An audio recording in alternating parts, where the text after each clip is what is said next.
जल्दी जल्दी हाथ चलाओ, मुझे ज़रूरी मीटिंग के लिए जाना है। मुझे लगता है कि जैसे मैंने तुम्हें यहाँ रखकर सबसे बड़ी गलती कर दी। ये कहते हुए वो गुस्से से उसे घूर कर बोला था, मगर पहली बार उसने इतने करीब से उसके चेहरे की ओर देखा था और चेहरे की तरफ देखकर ही वो जैसे अपने दिल को उसके नक्शों में खो बैठा। सफ़ेद दूधिया रंगत और उस पर चमकती हुई पसीने की बूंदें। धीरे धीरे जब सिद्धार्थ सिंघानिया की नज़रें नीचे की ओर बढ़ीं तो उसके दिल की धड़कनें भी तेज हो गईं, क्योंकि जैसे जैसे वो गर्दन से नीचे की ओर देख रहा था तो सामने की खुली हुई शर्ट के बटन देखकर सिद्धार्थ सिंघानिया का दिल मचल उठा था। वो वैसे भी हुस्न परस्त और खूबसूरती का दीवाना था।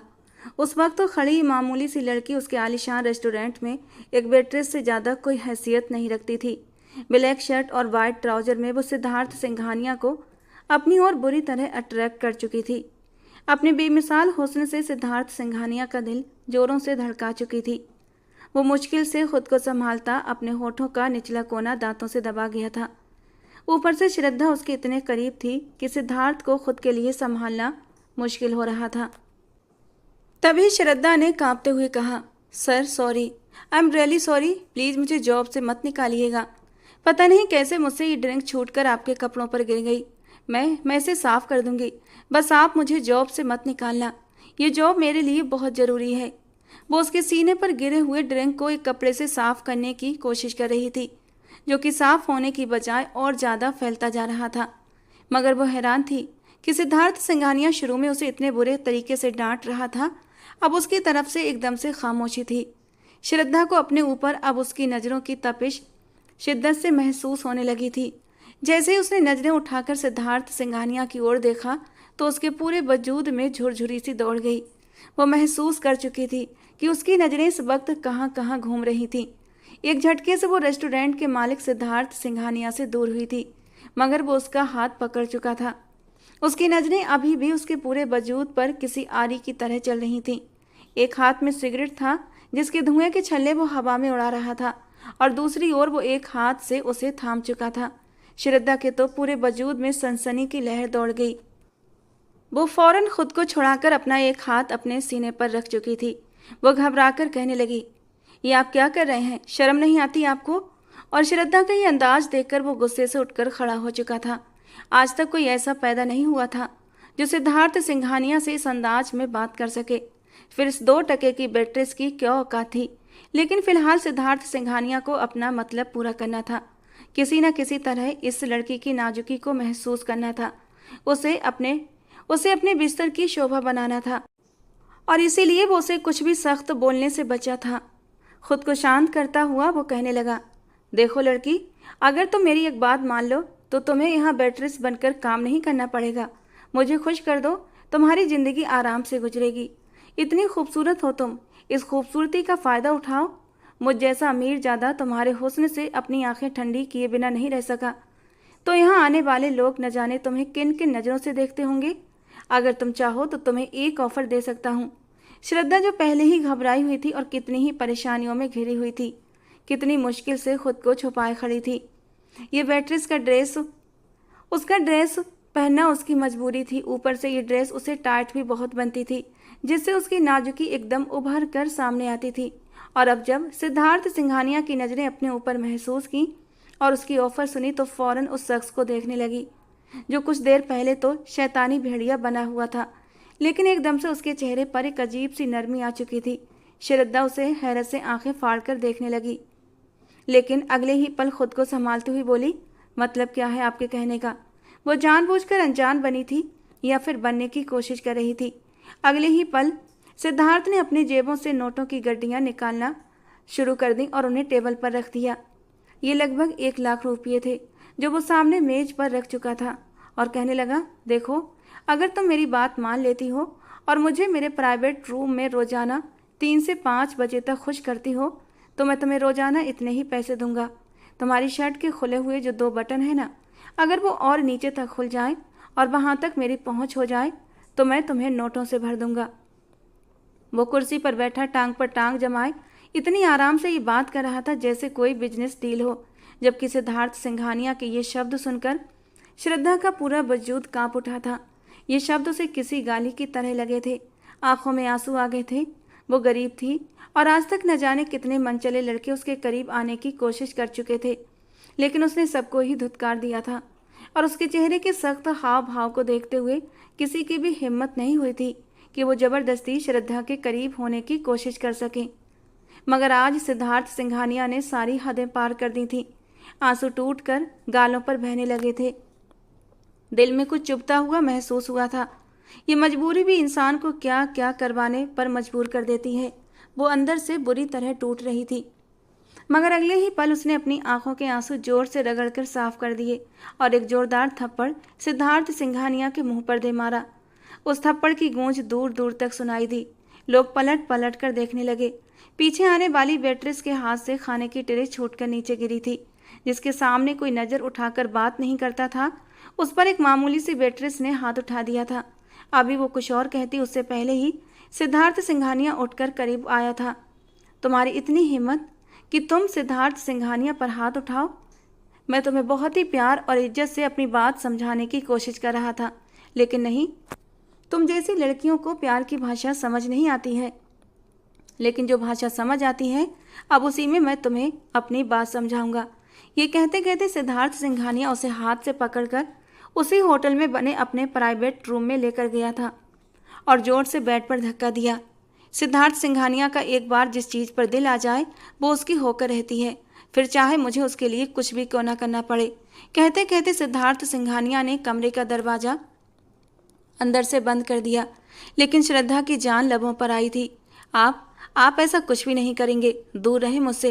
लेकिन सिद्धार्थ सिंघानिया सब लोगों के सामने इतनी बेइज्जती सह चुका था और अब उसका दिमाग गुस्से के मारे तूफान से भरा हुआ था। उसे कुछ भी दिखाई नहीं दे रहा था। अगले ही पल उसने हाथ बढ़ाकर उसकी शर्ट पर रखा और जोर से उसे खींच दिया। देखते ही देखते उसकी शर्ट के सारे बटन टूट गए थे और सामने का नज़ारा सिद्धार्थ सिंघानिया के होश उड़ाने के लिए काफ़ी था। उसने जैसे ही अपना हाथ श्रद्धा की मुलायम धड़कनों पर रखा, श्रद्धा बुरी तरह मचल। अरे ये क्या मुंह उठाए अंदर चली आ रही हो? कुछ बताओ तो सही, नौकरी मिली या नहीं? जिस तरह तुम्हारे चेहरे पर 12 बजे हैं, मुझे तो यही लग रहा है कि आज भी बस खाली हाथ ही घर लौटी हो। करिश्मा की बात सुनकर उसने गहरी सांस निकाली थी और जाकर कुर्सी पर बैठ गई। सामने ही उसका 12 साल का भतीजा करण मोबाइल पर गेम खेल रहा था। प्यास से उसका गला सूख रहा था। पर्स में जितने पैसे थे उसे वो कुछ खरीद कर भी नहीं खा सकती थी, क्योंकि अगर कुछ खरीद कर खा लेती तो आने जाने का किराया कहाँ से भरती। वो अपने भतीजे से कहने लगी, करण पानी ला दो, बहुत प्यास लगी है। जबकि वो मुंह बनाकर कहने लगा, आपकी अपनी टांगें क्या टूटी हैं? जाओ जाकर खुद पी लो। भतीजे के मुंह से ये सुनकर उसे जबरदस्त गुस्सा आ चुका था। कहाँ वो इन लोगों के लिए सारा सारा दिन धूप में मारी मारी फिर रही थी और कहाँ वो उससे इस तरह बात कर रहा था। वो गुस्से से उठी और कहने लगी, तुम्हें तमीज नहीं है करण, बड़ों से बात करने की? मैं तुम्हें कह रही हूँ पानी ला कर दो। क्या तुम्हें मेरी हालत नजर नहीं आ रही? मैं सुबह से भूखी प्यासी हूँ। उसने अभी ये कहा ही था कि और उसकी ओर बढ़ी ताकि उसे बाजू से पकड़कर अपनी ओर ध्यान दिला सके, मगर इससे पहले ही उसकी भाभी अंदर आ चुकी थी और फौरन उसे धक्का देकर कहने लगी, दिमाग तो ठीक है तुम्हारा? बावली हो गई हो क्या? क्यों मेरे बच्चे को काट खाने को तैयार हो? खबरदार जो दोबारा मेरे बच्चे को हाथ लगाया तो। करण तो वैसे ही अपनी माँ का चमचा था, फौरन फूट फूट कर रोने लगा। मम्मा देखो ना, बुआ ने तो आते ही मुझे मारना शुरू कर दिया। आप इनकी शादी क्यों नहीं करवा देती? इतनी गंदी बुआ है ये, इनको इस घर से निकालो।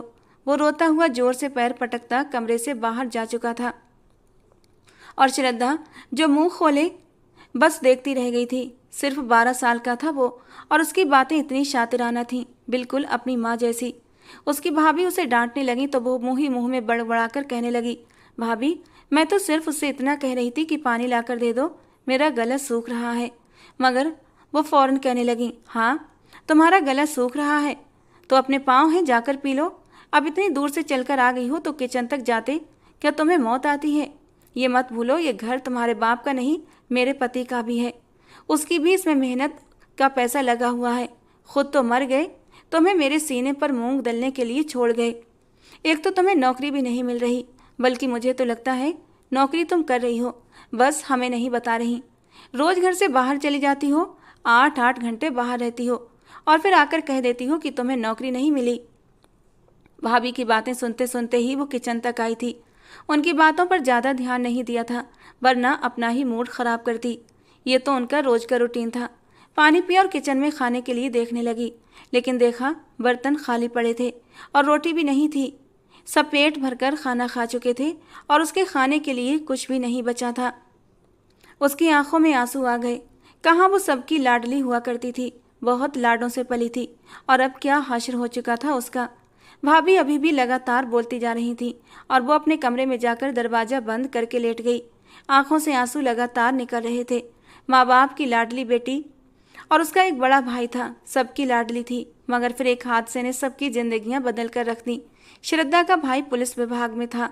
एक बार विरोधी ग्रुप से लड़ाई करते हुए झगड़ा इतना बढ़ गया कि फायरिंग होने लगी और इस तरह उसका भाई अपनी जान गंवा चुका था। भाभी विधवा हो गई, मगर चूंकि एक बच्चा था इसीलिए उसी घर में रहती थी।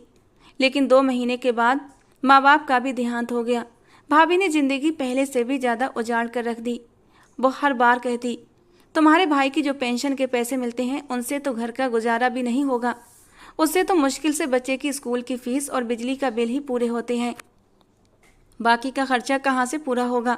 19 साल की श्रद्धा अभी पढ़ाई कर रही थी, लेकिन पढ़ाई बीच में ही छोड़नी पड़ी और नौकरी के लिए मारी मारी फिरने लगी। लेकिन कहीं भी उसे नौकरी नहीं मिल रही थी, क्योंकि उसकी शैक्षिक योग्यता कम थी। थोड़ी देर सोने के बाद जब वो उठी और मोबाइल उठाया तो उसे एक ऐड दिखा, जिसमें शहर के सबसे बड़े 5 स्टार होटल में एक वेट्रेस की ज़रूरत थी। और ये देखकर उसकी आंखें चमक उठीं। वो मुस्कुराने लगी। अंग्रेजी तो उसे बहुत अच्छी आती थी, बोलचाल और रंग रूप भी बेहद खूबसूरत था। इसीलिए अगले ही दिन सुबह जल्दी से उठी, तैयार हुई और घर से बाहर निकल गई। आज उसने सुबह भाभी का चेहरा नहीं देखा था। न जाने क्यों उसे ऐसा लगता था जैसे भाभी रोज़ सुबह उसे बातें सुनाती हैं, तो इसी वजह से उसका दिन खराब होता है। जब वो होटल में इंटरव्यू के लिए ऑफिस पहुंची तो वहाँ लड़कियों की लंबी लाइन लगी हुई थी। तनख्वाह अच्छी खासी थी। एक से बढ़कर एक मॉडर्न लड़की वहाँ पर मौजूद थी। उनके सामने तो श्रद्धा की कोई हैसियत ही नहीं थी। श्रद्धा को अपनी उम्मीद टूटती हुई नजर आई। उसका एक मन किया कि वो यहाँ से उठकर चली जाए, लेकिन फिर मजबूरन बैठ गई। घर जाकर भी क्या करना था, भाभी के ताने ही सुने थे। यहाँ कम से कम कुछ देर सुकून से एसी की ठंडी हवा में बैठ तो सकती थी, और शायद किस्मत उस पर मेहरबान ही हो जाती। वो गुलाबी रंग के शिफॉन के फ्रॉक और चूड़ीदार पजामे में लिपटी हुई थी। दुपट्टा उसने कंधे पर रखा हुआ था। जब उसकी बारी आई और वो अंदर गई तो ये भी चिंता उसे सताने लगी कि कहीं अगर कोई उसके उम्र के मैनेजर या होटल का मालिक हुआ तो वो बोल भी नहीं पाएगी। शुरू से ही उसे लड़कों से थोड़ी झिझक महसूस होती थी, मगर जब अंदर दाखिल हुई तो वहाँ एक अंधेड़ उम्र का व्यक्ति बैठा हुआ था। जैसे ही उसने श्रद्धा को देखा तो देखता ही रह गया। अब तक जितनी भी लड़कियां आई थीं उनमें से किसी में भी वो बात नहीं थी जो उसे इस होटल के लिए एक वेट्रेस के रूप में चाहिए थी, जो केवल यहाँ आने वाले अमीरजादों को सर्व करे और उनके ऑर्डर लें। श्रद्धा को देखकर वो उसे सिर से पैर तक घूरने लगा, फिर अपने सामने बिठाकर थोड़ा साइड ऑफ व्यू लिया और कहने लगा, तुम्हें वो बात है जो मुझे दिखती है। तुम अंग्रेजी भी अच्छी बोल लेती हो, तुम्हारे बोलने का अंदाज भी साफ है। मैं तुम्हें नौकरी पर रख लेता हूँ, मगर हाँ, तुम्हें यूनिफॉर्म हमारे 5 स्टार होटल के अनुसार ही पहनना होगा। ये कहकर उसने अपनी सेक्रेटरी को इशारा किया और उसने साथ वाले रूम में से एक यूनिफॉर्म लाकर श्रद्धा के सामने रख दी। जो यूनिफॉर्म उसे दिखाया गया था उसे थोड़ा अजीब सा लगा। वो कहने लगी, सर, क्या ये यूनिफॉर्म मैं खुद किसी दर्जी से ऑर्डर पर तैयार करवा सकती हूँ? मिस्टर मेहरा बोले, नहीं, आपको यही पहनना होगा। वो थोड़ा सटपटाई थी, क्योंकि वो थोड़ी सुडौल भरे भरे शरीर की मालिक थी। बचपन से ही वो ऐसी थी। उसका भाई तो उसे मोटी मोटी कहकर चिढ़ाया करता था, मगर वो ऐसी ही अच्छी लगती थी। बल्कि उसका गुदाज भरा भरा शरीर उसे और भी खूबसूरत बनाता था। और अपने भरे भरे शरीर के साथ वो टाइट यूनिफॉर्म पहनते हुए बुरी तरह हिचकिचाई थी। कहने लगी, सर, ये यूनिफॉर्म तो मुझे फिट नहीं आएगा, इसकी शर्ट मुझे थोड़ी टाइट लग रही है। मगर वो कहने लगे, नहीं, आप यही पहनेंगी, क्योंकि ये शर्ट टाइट नहीं है, बल्कि इसकी फिटिंग ही ऐसी बनाई गई है। तुम्हारा साइज देखकर ही तुम्हें ये यूनिफॉर्म दिया गया है। हम जानबूझकर अपने वेट्रेस को फिटिंग की यूनिफॉर्म देते हैं, ताकि वो इस यूनिफॉर्म में खूबसूरत लगे। और ये कोई गलत बात नहीं है, बल्कि ये तो हमारा बिजनेस है। अगर होटल का माहौल खूबसूरत नहीं दिखेगा तो कोई भी कस्टमर यहाँ पर आना पसंद नहीं करेगा। देखिए, अगर आप इसे पहनेंगी तो ठीक, वरना मुझे लड़कियों की कमी नहीं है। मैं किसी को भी उठाकर इस नौकरी को दे दूंगा, एक से बढ़कर एक लड़की मुझे मिल जाएगी। मिस्टर मेहरा की बात सुनकर श्रद्धा एक अजीब दोराहे पर आकर खड़ी हो गई थी। उसने आज तक इस टाइप के कपड़े नहीं पहने थे। पहले ही मुश्किल से ये नौकरी उसे मिल रही थी। अगर ये नौकरी हाथ से निकल जाती तो उसके लिए बहुत मुश्किल हो जाती। उसे हर हाल में ये नौकरी चाहिए थी, इसलिए श्रद्धा जल्दी ही मान गई। वेरी गुड मिस श्रद्धा, उम्मीद करता हूँ आप आगे भी हमारी सारी बातें ऐसे ही मानती रहेंगी, और मैं भी आपको पूरी पूरी उम्मीद दिलाता हूँ कि आपको आपकी सैलरी की तरफ से कभी भी कोई परेशानी नहीं होगी, बल्कि अगर आप काम अच्छा करती हैं तो आपको सैलरी के अलावा भी टिप दी जाएगी। श्रद्धा मुस्कुरा दी। सामने बैठे उस व्यक्ति से क्या कहती, उसकी इतनी हैसियत नहीं थी कि वो उसके साथ बहस करती। चुपचाप होटल से बाहर निकल आई। मिस्टर मेहरा ने कहा था कि वो कल से काम पर आ सकती है। उसके दिल पर पड़ा एक भारी बोझ उतर चुका था, लेकिन वो ये नहीं जानती थी कि ये नौकरी उसकी पूरी जिंदगी पर एक सवालिया निशान लगाने वाली थी। उसकी जिंदगी को एक ऐसी आग में धकेलने वाली थी जिस आग में उसे पूरी ही जिंदगी झुलस झुलस कर रहना था। अगर उसे पता होता, जरा सा भी अंदाजा होता कि ये नौकरी उसकी पूरी जिंदगी खराब करने वाली है, तो वो कभी भी ये नौकरी न करती। घर जाकर जब उसने अपनी भाभी को बताया तो भाभी की खुशी की कोई हद नहीं थी। वो खुशी से चहकते हुए कहने लगी, बस जैसे ही तुम्हें पैसे मिले तो तुम हर महीने मेरे हाथ पर खर्चा रखा करोगी। आखिरकार इस घर की बड़ी मैं हूँ। वो सीधी सादी भोली सी लड़की तुरंत मान गई। हाँ भाभी, चिंता मत कीजिए, छोटू की पढ़ाई भी अच्छे से हो जाएगी और घर का खर्चा भी अच्छे से चलेगा। उस दिन उसकी भाभी बहुत खुश थी। उसके मनपसंद खाना बनाया था, शाही पनीर, मटर पुलाव, सलाद और साथ में गरम गरम रोटी। वो आज अपने हाथों से उसकी प्लेट में खाना निकाल रही थी, जबकि श्रद्धा खुश थी। हालांकि वो अच्छे से जानती थी ये सब पैसे का कमाल है, लेकिन फिर भी वो अपनों के प्यार के लिए तरसी हुई लड़की थी। भाभी की जरा सी प्यारी बातों से ही उसकी आंखों में आंसू चमकने लगे थे। उस रात उसे सुकून की नींद आई थी। 5 स्टार होटल पहुंचने के बाद जब उसने यूनिफॉर्म चेंजिंग रूम में जाकर यूनिफॉर्म पहना तो उसका चेहरा लाल लाल हो गया। वाइट जीन्स और उसके ऊपर वो शर्ट उसे काफ़ी तंग लग रही थी। मजबूरन उसे सामने के 2 बटन खोलने पड़े, क्योंकि लाख कोशिश के बावजूद भी ऊपर के 2 बटन लग नहीं पा रहे थे। फिर जब उसने खुद को आईने में देखा तो एक नज़र अपने वजूद की रौनकें देखकर वो शर्म से लाल हो गई। किसी भी तरह का दुपट्टा करने की अनुमति नहीं थी। उसने बालों का जूड़ा बनाया, चेहरे पर एक प्रोफेशनल मुस्कान रखी, अंग्रेजी में बोलने की प्रैक्टिस की और बाहर चली गई। वहाँ काम करने वाले जितने भी वेटर थे सब उसे घूर घूर कर देख रहे थे और वो नजरें झुकाकर चुपचाप बाहर चली गई। जिस कॉर्नर में उसकी ड्यूटी लगी थी वो सीधे चुपचाप वहीं जाकर, ये शहर का सबसे बड़ा होटल था और यहाँ दूसरे शहर से बड़े बड़े अमीर लोग भी आते थे। अक्सर बिजनेस मीटिंग्स भी यहीं होती थीं। शुरू शुरू में उसे ये नौकरी करते हुए बड़ा अजीब लगा था। मर्दों की नज़रें उसे अपने शरीर के आर पार होती महसूस होती, लेकिन धीरे धीरे उसने हालात से समझौता कर लिया था और इन नज़रों की आदी हो गई। उसने अपने मन में सोच लिया था कि ये तो उसका काम है, तो हर हाल में उसे अपनी ड्यूटी निभानी है। अपने ड्यूटी टाइम के बाद वो फ़ौरन अपने पुराने हुलिये में आ जाती और अपने काम को पूरी ईमानदारी से ही करती थी। मिस्टर मेहरा भी उसके काम से काफ़ी खुश नज़र आ रहे थे। फिर जब वो मुस्कुराकर सबके सामने जाकर मेन्यू कार्ड पेश करती, मुस्कुराकर उनसे ऑर्डर लेती और बाकी वेटर्स के जरिए उन्हें पहुंचाती, तो बड़े बड़े बिजनेसमैन उसके हुस्न को देखकर अपनी आंखें ठंडी करते थे। मजबूरी के तहत ही श्रद्धा को ये सब कुछ सहना पड़ रहा था। ड्यूटी के बाद वो तुरंत अपना यूनिफॉर्म वहीं उतार कर रखती और दूसरे कपड़े पहनकर बाहर घर आ जाती।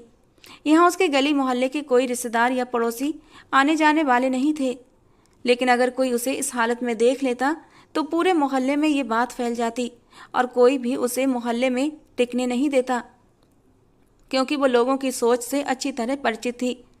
रात को सोने से पहले वो काफ़ी देर तक अपने काम के बारे में ही सोचती रही। कभी उसका मन करता कि ये काम छोड़ दे, लेकिन फिर मजबूरी आड़े हाथों आ जाती। जब से वो काम पर जाने लगी थी उसकी भाभी का रवैया उसके साथ काफ़ी बदल गया था। उसे टाइम पर खाना मिलने लगा था और उसे ताने भी सुनने को नहीं मिलते थे।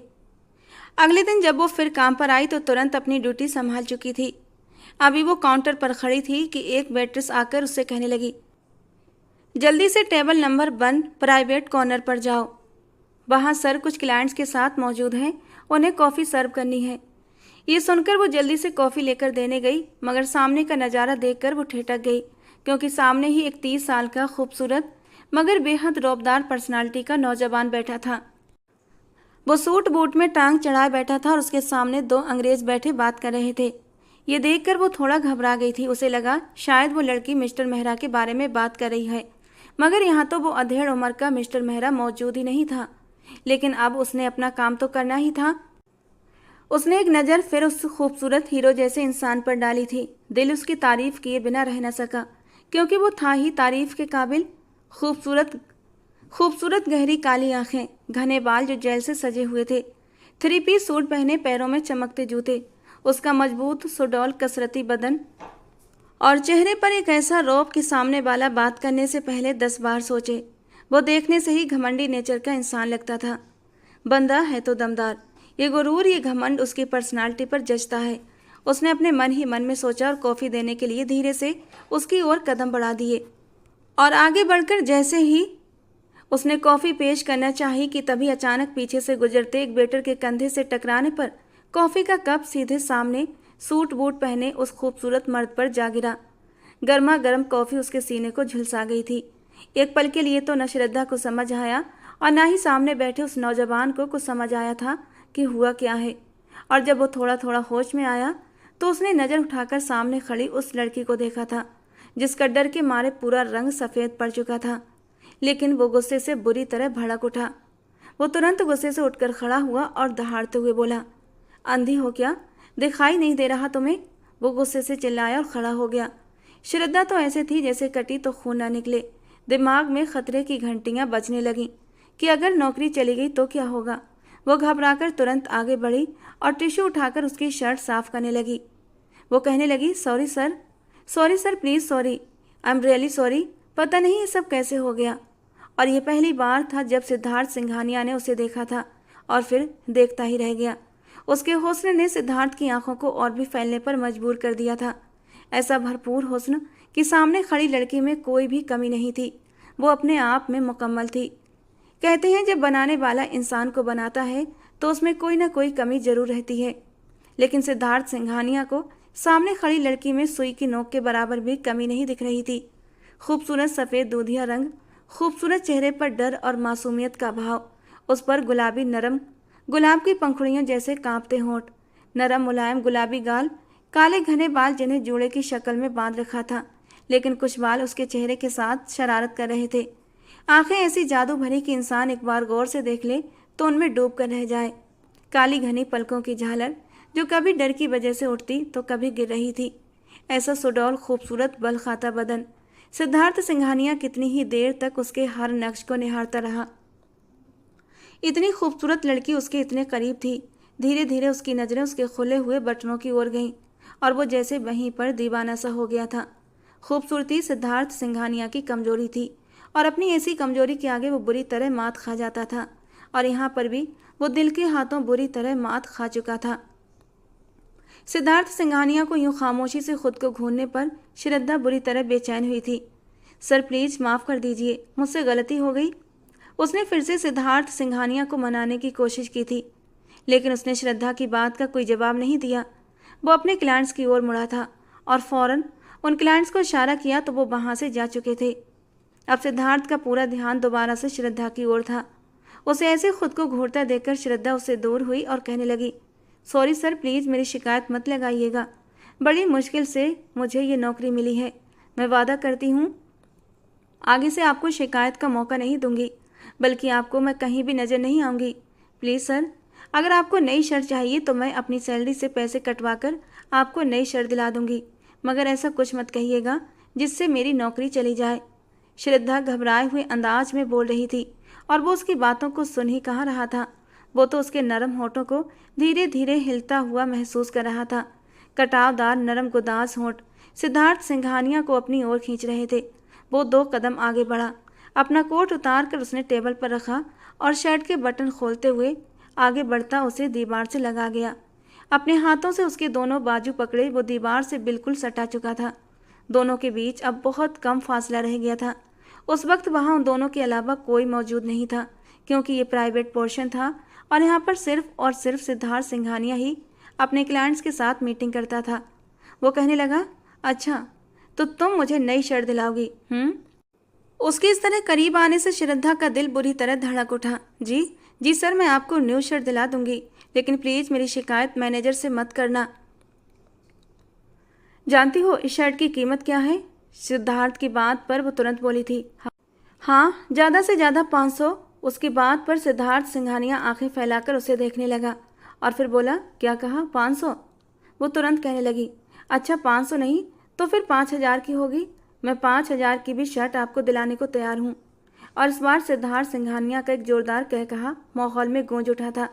उसने श्रद्धा के बाजू छोड़ दिया और अब जेब से सिगरेट और लाइटर निकाल कर उसे जलाकर अपने होठों में दबा लिया और एक गहरा कश लेकर कहने लगा, नहीं स्वीटहार्ट, 500 नहीं, 5000 भी नहीं, बल्कि 50,000।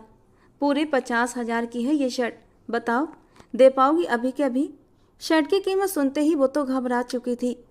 उसकी तो सैलरी ही 30,000 थी, 50,000 कहाँ से देती? वो हड़बड़ाकर कहने लगी, नहीं सर, इतने तो मेरे पास नहीं हैं। 50,000 में तो हमारे पूरे मोहल्ले के लिए नए कपड़े आ जाएंगे। वो इतनी मासूमियत से बोली थी कि सिद्धार्थ सिंघानिया एक पल के लिए उसकी मासूमियत में खो गया था और फिर जल्दी ही अपना सर झटकता हुआ होश की दुनिया में वापस आया। अच्छा, अगर इतने पैसे नहीं तो कोई बात नहीं, मेरी एक बात मान लो, मैं तुम्हारी गलती माफ़ कर दूंगा। ये कहते हुए वो उसकी सीधी नज़रें श्रद्धा के नरम होठों की तरफ गई थीं। कितनी देर से सिद्धार्थ सिंघानिया का दिल मचल रहा था कि उन होठों की खूबसूरती को अभी के अभी महसूस कर ले। इसीलिए वो धीरे धीरे अपने मुद्दे की बात पर आ रहा था। नजरें अब भी श्रद्धा की खूबसूरती पर टिकी हुई थी। होठों से नज़र फिसल कर उसकी मुलायम धड़कनों पर टिक गई थी। नीचे के होंठ का कोना दबाते हुए वो फिर श्रद्धा के करीब आया था और कहने लगा, अगर तुम अपने खूबसूरत मुलायम होठों से मेरे होठों को, अभी वो सिर्फ इतना ही बोला था कि श्रद्धा ने उसे धक्का देकर पीछे किया था और गुस्से से कहने लगी, shut up, just shut up. आगे एक शब्द भी कहा तो जबान खींच लूंगी आपकी। क्या समझ रखा है आपने? क्या मैं आपको ऐसी लड़की लग रही हूँ? अमीर होंगे तो अपने घर के होंगे। मैं अभी आपकी कंप्लेंट करती हूँ। आपको ऐसा सबक सिखाऊंगी कि याद रखिएगा, मैं आपका इस होटल में आना ही बंद करवा दूंगी। वो उसे धमकियाँ दे रही थी और वो सीने पर हाथ बांधे उसकी बातों को चेहरे पर मुस्कान सजाकर सुन रहा था। वो चीखती चिल्लाती वहाँ से निकली और सीधे ऑफिस की ओर गई थी, जहाँ पर मिस्टर मेहरा बैठे हुए थे। जैसे ही वो अंदर दाखिल हुई, चिल्लाकर कहने लगी, सर अपने इस कस्टमर को निकालिए यहाँ से। वो मुझसे गलत बात कर रहे हैं। उसे बात करने की तमीज़ नहीं है। मानती हूँ मेरी गलती है और मेरी गलती से उनकी शर्ट खराब हुई है, मगर क्या वो इतने गिरे हुए हैं कि मुझे इस तरह की ऑफ़र करें? आप जानते भी हैं उस घटिया इंसान ने मुझे कितनी घटिया बात कही है। अभी वो बोल ही रही थी कि पीछे से आकर सिद्धार्थ सिंघानिया खड़ा हो गया। श्रद्धा की दरवाजे की ओर पीठ थी, इसलिए वो सिद्धार्थ को अंदर आते हुए देख नहीं पाई थी। लेकिन मिस्टर मेहरा ने सिद्धार्थ सिंघानिया को अंदर आते हुए देख लिया था और सिद्धार्थ सिंघानिया को देखकर उसके चेहरे का रंग बदल गया था। वो तुरंत कहने लगा, ए लड़की चुप कर जाओ, सर पीछे खड़े हैं। जानती भी हो वो इस होटल के मालिक हैं। अगर उन्हें पता चल गया कि तुमने उनके होटल में कोई ड्रामा मचाया है, किसी कस्टमर के साथ लड़ाई झगड़ा किया है, तो वो तुम्हारे साथ साथ मुझे भी यहाँ से निकाल देंगे। सिद्धार्थ टेक लगाकर दरवाजे में खड़ा उसे ही देख रहा था। जब ये सुनकर उसने पलट कर देखा तो वहाँ सिद्धार्थ खड़ा था। उसे ऐसा लग रहा था जैसे उसके सिर पर आसमान टूट पड़ा हो। वो इस होटल का मालिक था? नहीं, वो तो चक्कर खाकर रह गई थी। सिद्धार्थ ने सिर्फ आंखों से बिलिंग करते हुए मिस्टर मेहरा को एक इशारा किया था, जबकि वो चकराते सर को लेकर खुद को संभालने की कोशिश करने लगी। और मिस्टर मेहरा जिस होटल के मैनेजर थे और इस होटल का मैनेजमेंट संभालते थे, सिद्धार्थ सिंघानिया का इशारा पाते ही कमरे से बाहर चले गए, जबकि वो डर के मारे खुद को संभालने की कोशिश कर रही थी। और वो धीरे धीरे कदम बढ़ाता हुआ उसी की ओर बढ़ता चला जा रहा था। और फिर वो 2 कदम फिर से पीछे हट गई थी और वो फिर से 2 कदम उसके करीब आया था, यहाँ तक कि वो टेबल से लग गई थी और उसने दोनों हाथ टेबल पर रखकर उसे अपनी पकड़ में ले लिया। उसके गालों को बड़ी ही नरमी से छूते हुए उसके चेहरे पर हल्के से एक फूंक मारी थी। उसके चेहरे पर एक गुरूर भरी मुस्कान थी। वो श्रद्धा से कहने लगा, एक वेट्रेस होकर मुझे इतनी अकड़ दिखा रही हो? अब तक तो तुम्हें अच्छे से अंदाजा हो गया होगा मेरी हैसियत का। जानती हो, बड़े बड़े बिजनेसमैन की बेटियां मेरे साथ एक रात बिताने को तड़पती हैं। मेरी संगत के लिए वो अपना सब कुछ कुर्बान कर सकती हैं, क्योंकि सिद्धार्थ सिंघानिया कोई आम इंसान नहीं है, बल्कि लाखों दिलों पर राज करने वाला एक मिलेनियन बिजनेसमैन है। और तुम एक बेटिस होकर इतनी अकड़ दिखा रही हो। खैर, मैं तुम्हारी सारी गलतियों को माफ़ करता हूँ। इतनी खूबसूरत हो तो थोड़ी सी अकड़ तो बनती है।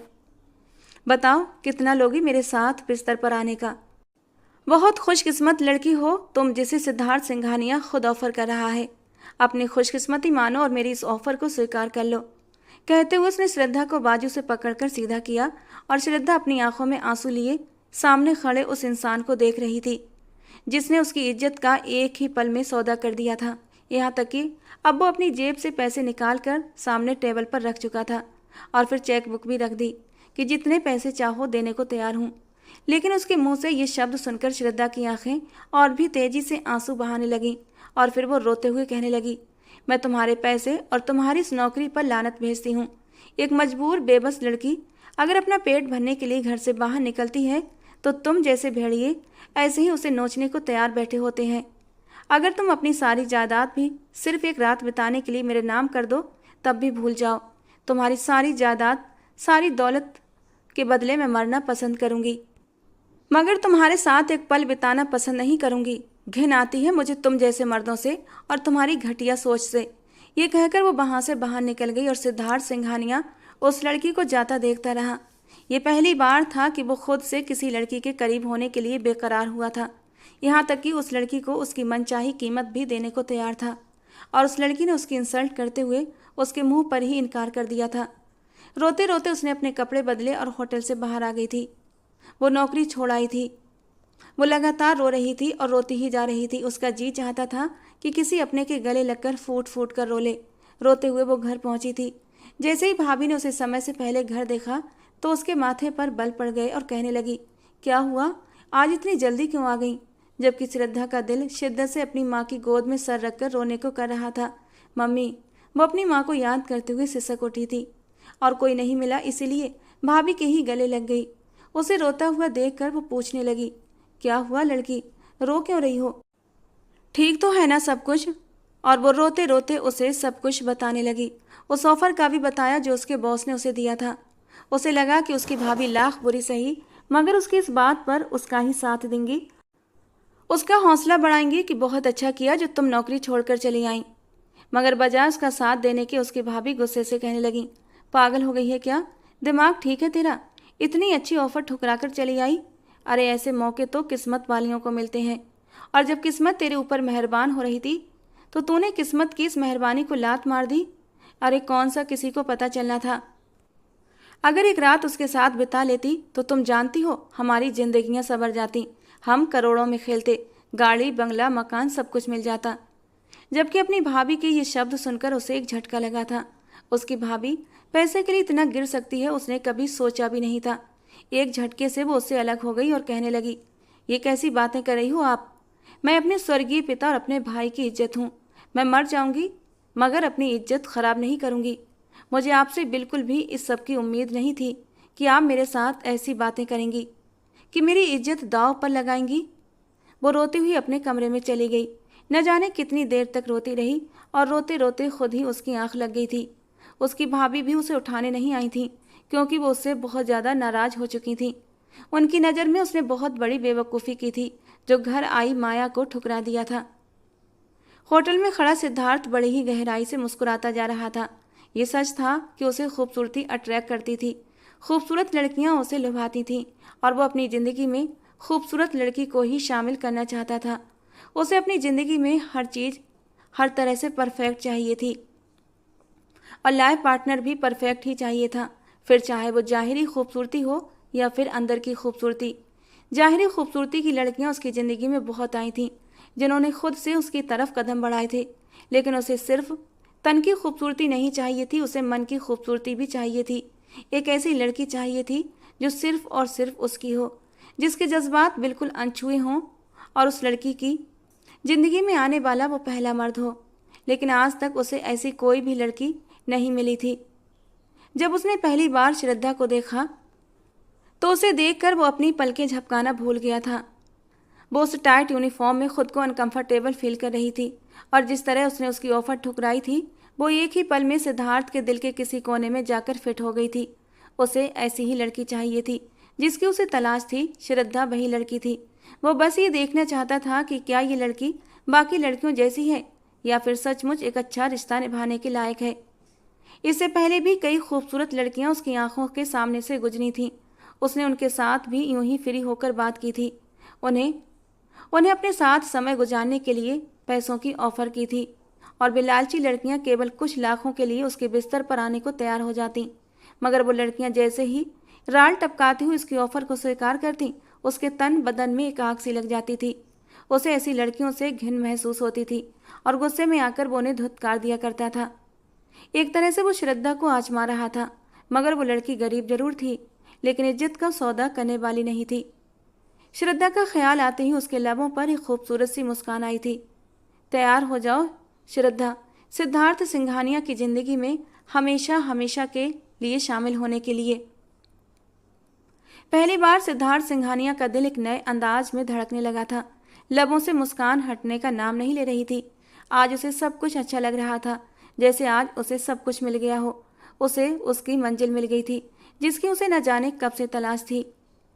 उसने तुरंत उसकी सारी जानकारी निकलवाई थी। अगले 2 दिनों के अंदर वो श्रद्धा के बारे में सब कुछ जानकर उसके घर भी पहुंच चुका था। सुबह का वक्त था। वो दुपट्टा कंधे से कमर तक बांधे आंगन में पूरी मगन होकर झाड़ू लगा रही थी कि तभी दरवाजे पर दस्तक हुई थी। हाथ में झाड़ू पकड़े ही वो दरवाजे के पास गई। जैसे ही दरवाजा खोला तो सामने लाइन में 10 कर्मचारी फल और शुभकामनाओं से भरी टोकरी लेकर अंदर आने लगे और उसके बाद सिद्धार्थ सिंघानिया भी अंदर आया। चेहरे पर मुस्कुराहट सजाए सिद्धार्थ को देखकर वो एक पल के लिए घबराई थी और जैसे ही नज़र खुद के हुलिये पर पड़ी तो बुरी तरह शर्मिंदा भी हुई थी। लेकिन अगले ही पल शर्मिंदगी कहीं हवा हो गई। उसे उस इंसान पर फिर से गुस्सा आया था क्योंकि वो जिस तैयारी से आया था, श्रद्धा का दिल गुस्से से भर गया था। हो न हो वो फिर से अपनी उसी घटिया बात को मनवाने आया है। तुरंत झाड़ू एक तरफ फेंकी, दुपट्टा खोल कर गले में डाला और गुस्से से कहने लगी, आप यहाँ क्या कर रहे हैं? जबकि वो बड़े ही आराम और सुकून से कहने लगा, तुम्हारे साथ सगाई करने आया हूँ। अंगूठी तुम्हें अपने हाथों से पहनाऊंगा। आखिर को तुमने इस दिल का चैन जो चुरा लिया है, अब इसको सुकून तो तभी आएगा जब ये तुम्हें अपने नाम कर लेगा। ये सुनकर वो गुस्से से आग बबूला हो गई। तुरंत फल की टोकरी उठाकर फेंकने लगी। चले जाओ यहाँ से, ये मेरा घर है, तुम्हारा होटल नहीं जो तुम मुझ पर अपनी मनमानी चलाओगे। मैं कभी भी तुम्हारे जैसे व्यक्ति से शादी नहीं करूँगी। तुम्हारे जैसे लोगों पर क्या भरोसा, क्योंकि मैं तुम्हारे इरादों को अच्छी तरह जानती हूँ। ऐसे न सही तो वैसे सही, तुम मुझे अपनाने के लिए अब नया रास्ता अपना रहे हो। शादी का ढोंग रचाकर मुझे हासिल करना चाहते हो। शादी करके एक रात बिताकर फिर मुझे छोड़ दोगे। उसे श्रद्धा की बात बुरी नहीं लगी थी क्योंकि उसे पता था कि उसका इंप्रेशन श्रद्धा पर खराब पड़ा है और वो इसीलिए ऐसी बातें कर रही है। वो हल्के से मुस्कुराते हुए कहने लगा, एक बार आजमा कर देख लो, मरते दम तक खुद से 2 नहीं करूँगा। वो उसकी आंखों में आंखें डालकर बोल रहा था और एक पल के लिए श्रद्धा का दिल पूरी तरह से धड़क उठा। आंखें खुद ब खुद झुक गईं। पता नहीं क्यों उसके दिल ने गवाही दी कि सिद्धार्थ झूठ नहीं बोल रहा, लेकिन वो कैसे मान लेती? उसने खुद अपनी आंखों से उसका वो रूप देखा था। अगले ही पल खुद को संभालती हुई कहने लगी, हमारे लिए शादी गुड़िया गुड्डों का खेल नहीं होती जिसे बार बार आजमाते रहें। उसकी भाभी भी वहां पर आ चुकी थी। उसने तुरंत अपनी आंखों से चश्मा हटाया और सीधा उसकी भाभी की ओर मुड़ा, जो सिद्धार्थ की पर्सनालिटी से पहले ही बुरी तरह प्रभावित हो चुकी थी। वो 2 कदम भाभी की ओर बढ़ते हुए उनसे कहने लगा, ये लड़की तो पागल है, जिसे मेरी आंखों की सच्चाई भी नजर नहीं आ रही। खैर, मुझे तो आप समझदार लगती हैं भाभी जी। अब बताइए, इतना अमीर और इतना संस्कारी लड़का खुद इसके दरवाजे पर चलकर उससे शादी करने आया है। बताइए, अगर उसकी जगह आप होती तो शादी के लिए मानती या नहीं? वो शरारती अंदाज में भाभी को मनाने की कोशिश कर रहा था क्योंकि उसे पता था श्रद्धा कभी भी इतनी आसानी से शादी के लिए नहीं मानेगी। और जहाँ तक उसने श्रद्धा की जानकारी निकलवाई थी, उसे पता चला था कि श्रद्धा का इस दुनिया में उसकी भाभी के अलावा कोई नहीं है और उसकी भाभी उस पर अपना पूरा कंट्रोल रखती हैं। वो तुरंत मुस्कुराकर कहने लगी, अरे मैं तो अपने पति से तलाक लेकर तुम्हारे जैसे लड़के से शादी कर लेती। क्या गजब की पर्सनालिटी है, ये तो है ही पागल। वो कहने लगा, भाभी जी बस, मैं चाहता हूँ कि श्रद्धा से मेरी शादी हो जाए और बदले में मैं आपको और आपके बच्चे करण का सारा खर्चा उठाऊंगा, उसे अच्छी जगह नौकरी भी लगवा दूंगा और चिंता मत कीजिए, हर महीने राशन आपके घर पहुंचता रहेगा। वो किसी को कुछ बोलने का मौका ही नहीं दे रहा था और भाभी तो खुशी के मारे झूम उठी थी। वो जो ये सोचकर श्रद्धा को कोस रही थी कि वो इतना अच्छा मौका गवा आई है, अब तो जैसे उनका पूरा जैकपॉट ही हाथ लग गया था। भाभी, उसकी बातों में आने की जरूरत नहीं है, एक नंबर का गया गुजरा इंसान है, मैं इसकी नीयत को अच्छे से जानती हूँ। वो बोलते हुए उन दोनों के बीच आई थी, जबकि सिद्धार्थ सिंघानिया ने अचानक ही उसकी उंगली में अंगूठी पहना दी और उसकी चलती जबान 1 मिनट में बंद हुई थी। ये क्या बदतमीजी है, मंगनी और शादी ऐसे नहीं होती। जबकि वो हल्के से उसका हाथ दबाते हुए उसे प्यार भरी नजरों से निहारते हुए चला गया था। जाने से पहले ये कहना नहीं भूला था कि अगले 2 दिन में वो उसके साथ शादी करने वाला है। वो अपनी उंगली से पहनी अंगूठी उतारने की कोशिश कर रही थी, मगर वो इतनी जकड़ी हुई थी कि उतरने का नाम नहीं ले रही थी। उसने आंसू भरी निगाहों से भाभी को देखा था, जबकि भाभी तो खुशी के मारे दीवानी हो गई थी और श्रद्धा को अपने सीने से लगा लिया। वो कमरे में आकर काफी देर तक रोती रही थी। घटिया इंसान, बदतमीज, उसके बाप का राज है क्या जो यूं ही किसी के भी घर आ जाएगा और जबरदस्ती उंगली में अंगूठी डालकर उससे अपने नाम कर लेगा। गुस्से से भरी निगाह अपनी उंगली में चमकती उस हीरे की अंगूठी को देखा था। ठीक 2 दिन बाद अपने वादे के अनुसार सिद्धार्थ शादी करने के लिए पहुंच चुका था। वो इनकार करती रही, मगर सिद्धार्थ उससे शादी कर चुका था। आखिरी मौके पर उसकी भाभी ने भी उसके सामने हाथ जोड़ दिए थे कि मेरा न सही, अपने मरे हुए भाई के बेटे के लिए सब कुछ कर दो। मुझे तुम कुछ नहीं समझती, लेकिन अपने भतीजे को तो सफल देखना चाहती हो ना। यूं दर दर की ठोकरें खाकर भला कैसे अपने भतीजे को डॉक्टर बना पाओगी। वो उसे इमोशनल ब्लैकमेल करने पर तुली हुई थी।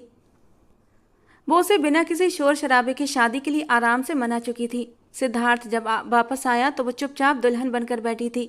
शादी की सारी रस्में पूरी हुई थीं और वो उसे विदा करके अपने घर ले आया था। श्रद्धा के दिल में बस गुस्से और नफरत के अलावा और कुछ नहीं था। उसके दिल में सिद्धार्थ के लिए ये तस्वीर बन चुकी थी कि वो बस हवस परस्त है और लड़कियों के साथ वक्त बिताने वाला लड़का है। पता नहीं कितनी लड़कियों से उसके रिश्ते होंगे और बस कुछ दिन उनके साथ वक्त बिताकर वो उन्हें छोड़ देता होगा।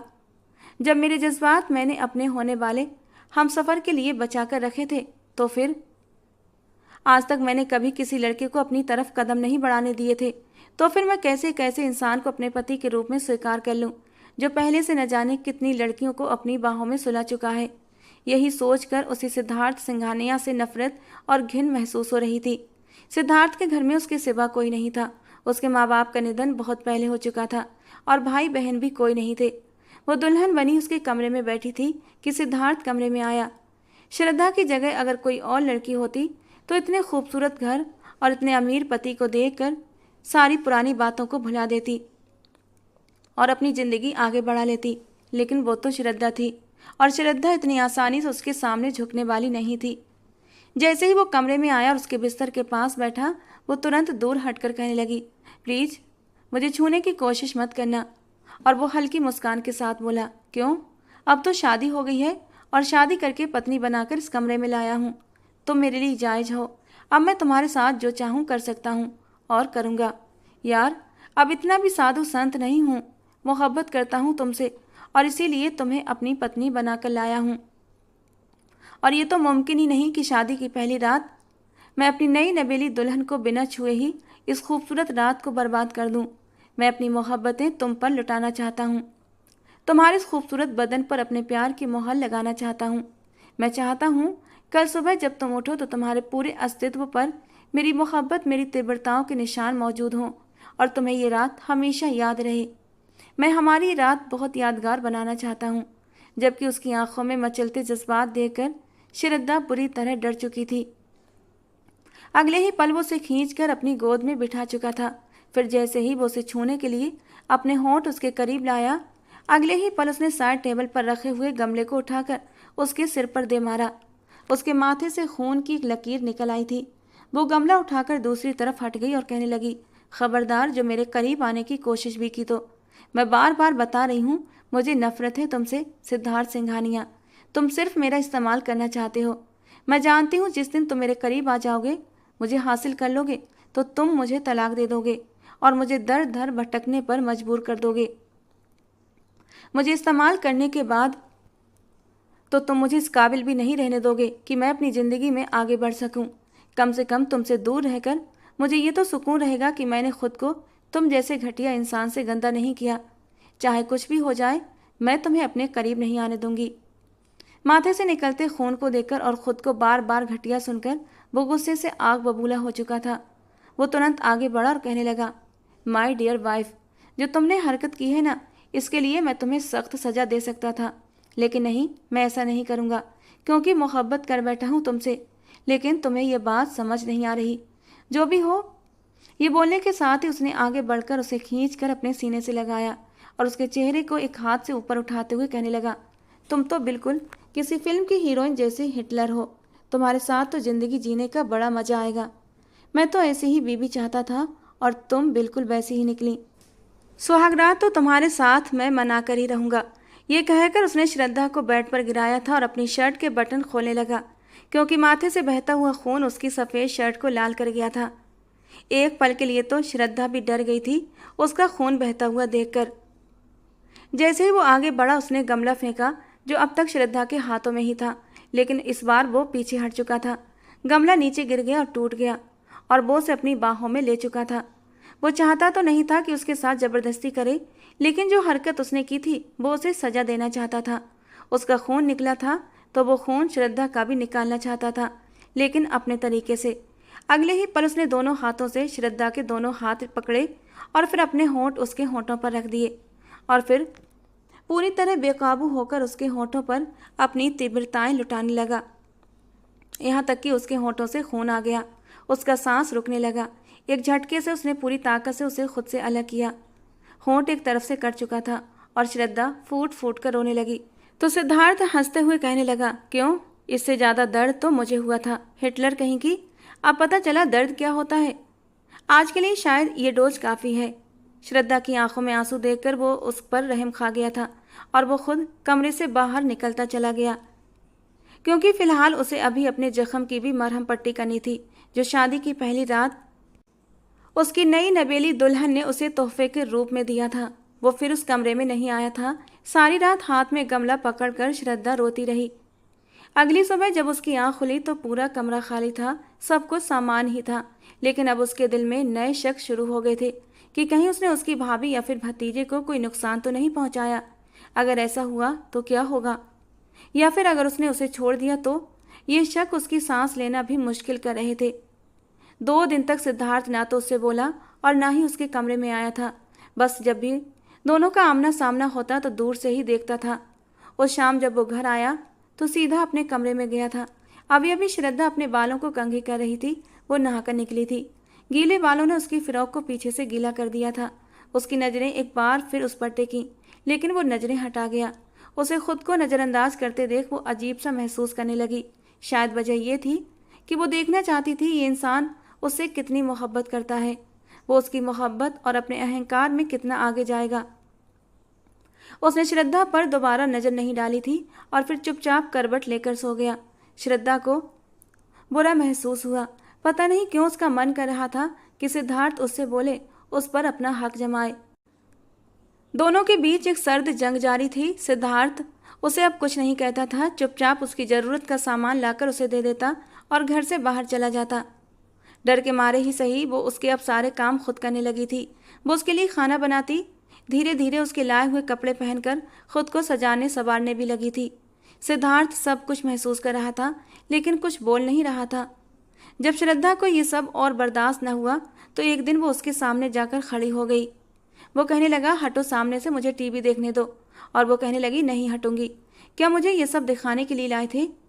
वो कहने लगा, क्या समस्या है तुम्हें? इतना बड़ा घर है, नौकर हैं, खाने पीने को सब कुछ मिलता है, और क्या चाहिए तुम्हें? वो कहने लगी, मुझे इस घर में आप इसलिए लाए थे क्या? बीवी बनाकर लाया था तुम्हें, और बीवियों के क्या हक होते हैं, उन्हें कैसे रखा जाता है, मैं वो सब कुछ करना चाहता था। अब जबकि मैंने तुम्हें तुम्हारे हाल पर छोड़ दिया है तो इतनी बेचैन क्यों हो? मैं तो बिना कहे ही तुम्हारे जज्बातों को अपनी मोहब्बत से सुकून देना चाहता था, लेकिन नहीं, जब तुमने ही वो सब कुछ नहीं करने दिया, एक डेकोरेशन पीस की तरह अपने कमरे के कोने में पड़े रहना है तो रहो, लेकिन एक बात हमेशा याद रखना, मरते दम तक तुम्हें मेरे नाम के साथ जुड़कर रहना होगा। मैं तुम्हें कभी भी खुद से अलग नहीं करूँगा, समझी तुम? नरमी से बात करते करते वो उसे धमकी देना नहीं भूला था, जबकि श्रद्धा की आंखों में आंसू आ गए। उसे वो सिसकते हुए कहने लगी, आपने मुझसे इतनी गंदी बात की थी, मेरे सामने पैसे भी रखे थे। क्या मैं आपको इतनी गिरी हुई लड़की लगती थी कि आप मुझसे ऐसी बातें कर रहे थे? एक औरत की इज्जत, उसका मान सम्मान उसकी नज़र में कोई अहमियत नहीं रखता। ये कहते हुए उसकी आंखों के आंसू गालों पर आ गए, जबकि सिद्धार्थ अब और खुद को कठोर नहीं रख सकता था। वो धीरे से उठा, उसके करीब आया और अपने हाथों से उसके आंसू पोंछ दिए। बहुत ही प्यार से उसके चेहरे को निहारते हुए कहने लगा, गलत सोचना बंद कर दो श्रद्धा। सुना तुमने? तुमसे पहले मेरी ज़िंदगी में कई लड़कियां आई थीं जो सिर्फ पैसों के लिए मुझसे रिश्ता बनाना चाहती थीं, लेकिन मैंने उन्हें अपने करीब नहीं आने दिया। ये बात मुझे मेरी माँ ने सिखाई थी कि कभी भी उस औरत को अपने घर की इज्जत मत बनाना जो कुछ कागज़ के टुकड़ों के बदले किसी भी आदमी के बिस्तर तक जाने को तैयार हो जाए। और सच में ऐसा ही था। तुम्हारे पहले जितनी लड़कियां आईं सब पैसे की भूखी थीं, लेकिन जब वही बात मैंने तुमसे कही, क्योंकि तुम मुझे दिल से अच्छी लगी थी, मैं तुम्हारे हुस्न को अपने इस घर में सिर्फ अपने तक सीमित रखना चाहता था, और देखा तुमने मुझे इनकार किया था, और तुम उसी पल मेरे दिल में अपने लिए ख़ास जगह बना चुकी थी। और फिर मैं तुम्हें अपने घर की इज्जत बनाकर इस घर में ले आया। जिस अंदाज में वो बोल रहा था, वो कुछ कुछ समझ रही थी और ख़ुद को खुशकिस्मत भी महसूस करने लगी थी। शायद वो तरीका सिद्धार्थ के लिए ठीक था, लेकिन श्रद्धा की नज़र में वो उसे अंदर तक हिला चुका था। कुछ देर तो शिकवे गिले होते रहे और फिर उसने उसका हाथ पकड़कर बाहर घुमाने के लिए ले आया। दिल की रंजिशें शायद इसी तरह ख़त्म होनी थीं। धीरे धीरे दोनों एक दूसरे से प्यार करने लगे थे। वो मुस्कुराकर अक्सर उसे देखता और देखता ही रहता, लेकिन उसने उसकी ज़बरदस्ती करीब जाने की कोशिश नहीं की थी, क्योंकि श्रद्धा ने अभी फ़िलहाल उसे मना कर रखा था। और फिर धीरे धीरे श्रद्धा को भी यह एहसास होने लगा था कि और अपने पति को खुद से दूर रखना ठीक नहीं था। इसलिए उस शाम उसने खूबसूरत काले रंग की जालीदार साड़ी पहनी थी और कमरे को इस तरह सजाया जैसे आज उनकी शादी की पहली रात हो। जैसे ही मीटिंग अटेंड करने के बाद सिद्धार्थ घर आया, कमरे की बदली हुई हालत देखकर उसके तो होश उड़ गए थे। सामने बेहद बेबाक साड़ी में सजी अपनी प्यारी सी बीबी को देखकर वो आंखें झपकाना भूल गया था। सिद्धार्थ को तो पहले ही इस रात का इंतजार था और वो उस लड़की के वजूद पर अपनी चाहतें लुटाना भी चाहता था। और आखिरकार वो रात आ ही चुकी थी। वो मुस्कुरा कर उसके करीब गई, अपनी नरम बाहें सिद्धार्थ के गले में डाल दी और थोड़ा सा ऊपर उठते हुए अपने नरम होठों से सिद्धार्थ के होठों को छू लिया। उसकी छुअन पर सिद्धार्थ के बदन में एक स्पार्क हुआ था। दिल खुशी से धड़कने लगा था। आज उसकी मोहब्बत खुद चलकर उसकी बाहों में आई थी। वो कैसे उसे छोड़ देता। उसने कसकर श्रद्धा को अपनी बाहों में समेट लिया। उसने अपनी मोहब्बत का इजहार किया तो उसके माथे पर अपने होंठ रखकर सिद्धार्थ ने इस मोहब्बत को स्वीकार किया और फिर वो अपनी मोहब्बतें उस पर लुटाने लगा। उसके लबों की नरमी पूरी शिद्दत से चुराने लगा। बड़े प्यार से अपनी बाहों में उठाकर वो उसे बेड पर लेकर आया था। गले से टाई निकालते हुए उसने अपनी शर्ट के बटन खोले थे, जबकि श्रद्धा का पूरा चेहरा शर्म से लाल गुलाबी हो चुका था। और जब सिद्धार्थ ने उसे बाहों में लेकर उसके ब्लाउज की जिप को नीचे किया तो उसके होठों से अचानक उसका नाम निकला था, सिद्धार्थ प्लीज़। और सिद्धार्थ ने चौंक कर श्रद्धा को देखा था। क्या हुआ श्रद्धा? इस मोड़ पर लाकर अब मुझसे दूर जाने की बात मत कहना, क्योंकि अब तुमसे दूर जाने की हालत में नहीं हूँ। तरस खाओ यार अपने पति की हालत पर, जो पिछले 4 महीने से अपनी महबूब पत्नी की संगत के लिए तरस रहा है। और अब जब किस्मत मेरे ऊपर मेहरबान हुई है तो तुम मुझसे दूर जाने की बात कर रही हो। उसने झटके से श्रद्धा का ब्लाउज अलग कर दिया था। उसकी नरम सफ़ेद दूधिया धड़कनों को अपने होठों से छूने लगा था, जबकि श्रद्धा मदहोशी भरे लहजे में बोली थी, मैं कब तुमसे दूर जाना चाहती हूँ सिद्धार्थ। मैं तो ये कह रही थी कि प्लीज़ लाइट बंद कर दो, मुझे शर्म आती है। और सिद्धार्थ ने रिमोट उठाते हुए सारी लाइट्स डिम कर दी थी और हल्की हल्की रोशनी में उसके वजूद में बड़े ही प्यार से उतरने लगा था, क्योंकि वो अपनी नाजुक सी श्रद्धा को कोई भी तकलीफ देना नहीं चाहता था। पूरा कमरा दोनों की मोहब्बत भरी आवाज़ों से गूंज रहा था।